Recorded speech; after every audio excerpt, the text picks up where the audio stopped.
What is going on, Bulls Nation? So today we're gonna talk about Patrrick Williams because we can't talk about Zach LaVine anymore.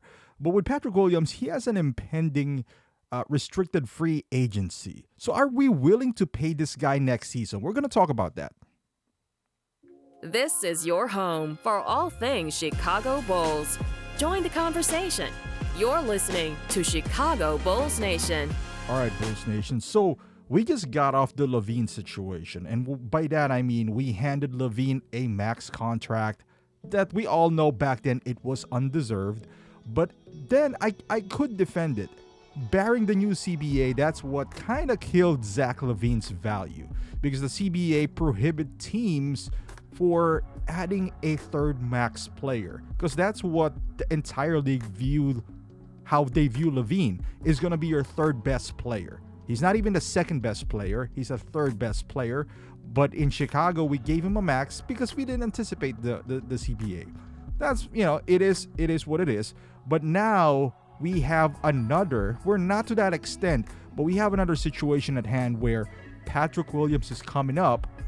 Are we going to give him an extension similar to Zach? Now, it's not going to be 40 mil. It's probably going to be upwards of 20. The question is, after dealing with Zach, should we? And I know, Patrrick is a different situation.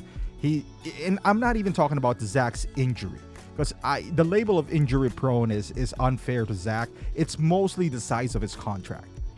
Are we going to do the same mistake with Patrrick Williams? Now, Patrrick Williams is going to be eligible for an extension. He's going to be a restricted free agent. So I think the Bulls are going to play it like what happened to Zach in his first restricted free agency, which is going to match any offer. But the question is, what if the offer is around 25 million, 24 million? That's like Zach Collins'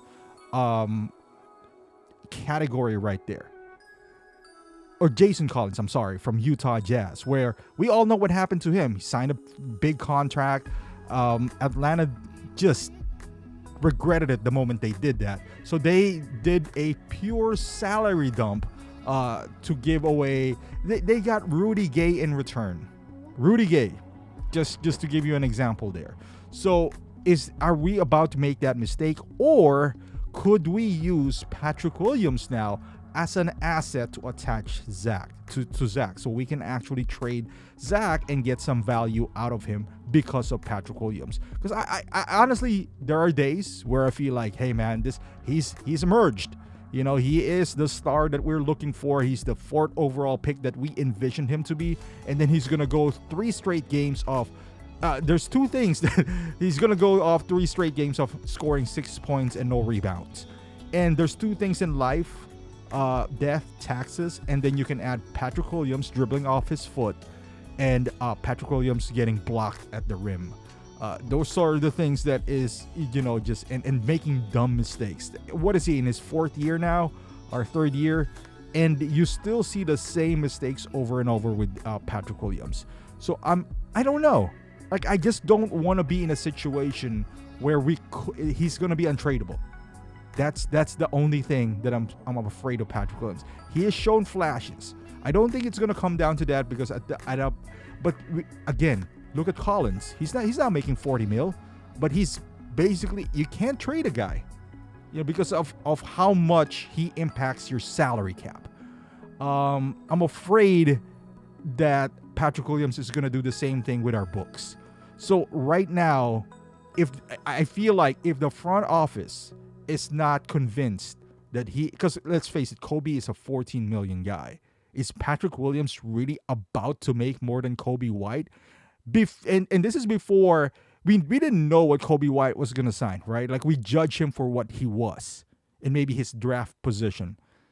We should judge the same thing with Patrrick Williams for what he is and maybe his draft position. He's number 4. I mean, is that fair? Because he's number 4 now, he got to be paid like that? I don't know. I think his overall play combined with his potential, but that's what we envisioned LaVine with, right? Like, his potential. He has the potential to be a number 1 guy. That never really panned out. And I bet you it's not due to injuries just by itself. He just isn't that good. And right now, Patrrick Williams looks like a bona fide 3-and-D guy. I don't know how much 3-and-D guys get paid nowadays. I guess Bruce Brown, you can add him onto the list. He's getting paid a lot, and he's also getting moved a lot. KCP, is he in that category now, or do you rank him a little bit higher because of his potential?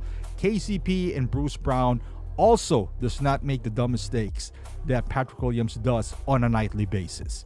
So my point is, if whatever you try to do, and I don't know what that is, be open-minded and avoid overpaying guys for potential, because it already has bit us in the ass, and here we are in this position right now. Even Lonzo, the potential for Lonzo, right? Like, we have 60 million sitting on the bench.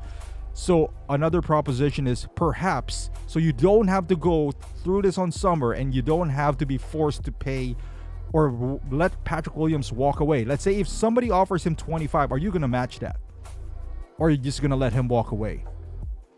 So if that is the case, if you're not convinced and you feel like somebody's going to match him for 40, 25 or 24, whatever the case is, trade him now. Attach it to Patrrick Williams, and maybe you can get something of value in return, maybe young asset, or maybe just get off Zach LaVine's contract, because this is going to be ugly down the line if we keep on doing this. I know I made a video about maybe him and Kobe existing. I think you can throw that out the window now because of what just happened now. Them electing to do a surgery before the trade deadline, and it looks like they have other options the way they worded it. Like, the surgery is the last resort, yet they went to the last resort immediately rather than go to Detroit. I don't know how that relationship is gonna, that's gonna manifest itself moving forward to the next season, but I think we can all agree Zach LaVine has to go. Whatever the case may be, whether you get a fair deal or not, but he needs to go. Thank you for watching. Let me know in the comments, are we ready to hand Patrrick Williams a Collins money? Let me know in the comments down below. Thank you for watching, and subscribe to the channel.